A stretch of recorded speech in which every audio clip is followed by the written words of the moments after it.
যে মাটি নিচে উপরে আল্লাহ। আমি ওনাদের সাথে এরকম কোনো কথাই বলিনি। শুধু জাস্ট আমি একটু ওয়াশরুমে গেছি, আর কোনো কথা বলিনি। জাস্ট একটু ওয়াশরুমে গেছি, আর অন্য কোনো বিষয়ে আমার কোনো কথা হয় নাই। ঠিক আছে, আমি কিন্তু অন্য কোনো বিষয় আপনারা যে মানে আপনারা যে প্রথম বলেছে যে কানুন সাহেব এখন কোথায়, আমি বললাম যে কানুন সাহেবের তো নাই, তাহলে সাবের সাহেব আছে, বলে সাহেব কোথায়, আমার এই বিষয় আছে। ইংলিশ টাইম সাবের সাহেব আইছে, তার সাথে কথা বলতেছে। তারপর আবার বলেছে যে নাজির সাহেব কোথায়, বলে নাজির সাহেব ডিসি অফিসে গেছে। আমার কাছে জিজ্ঞেস করে প্রত্যেককে নাম ধরে দিল। বাড়ি কই আসলে কারো দিকে টাকা পয়সা চাই নাই, কিন্তু আমাদের বাড়ি কোথায়, ঢাকা কোন জায়গায়, ঢাকা তো জায়গা একটু বলা দিতে দেখেন, আমরা কারোর সাথে কখনোই করি না। এরা কয়জন?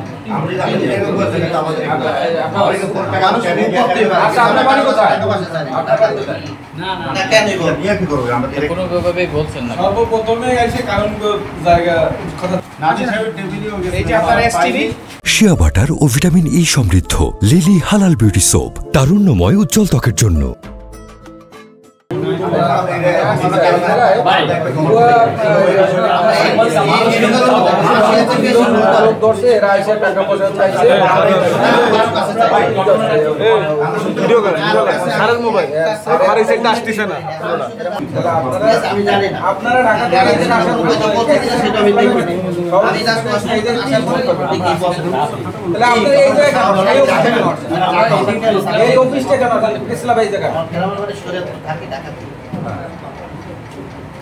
আমরা কেন হবে আমাদের ক্ষমতা, তারপরে এরা দুজন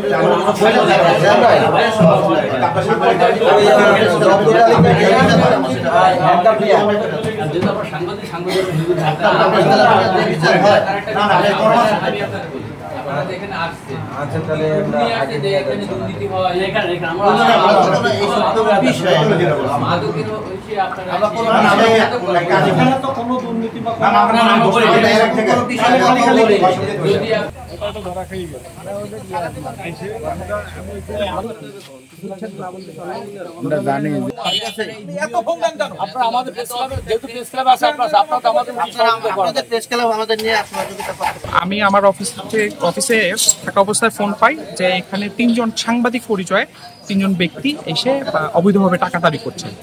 আমি এখানে আসার পর দেখতে পাই এই 3 জন কোনো রকমের বৈধতা ছাড়াই একটি IPTV ক্যামেরা নিয়ে এখানে এসেছেন এবং তারা আমার তহসিলদারের কাছ থেকে এবং আমার সার্ভেয়ার সহ অন্যান্যদের খোঁজ খবর নিচ্ছেন এবং তাদের কাছে টাকা দাবি করছেন।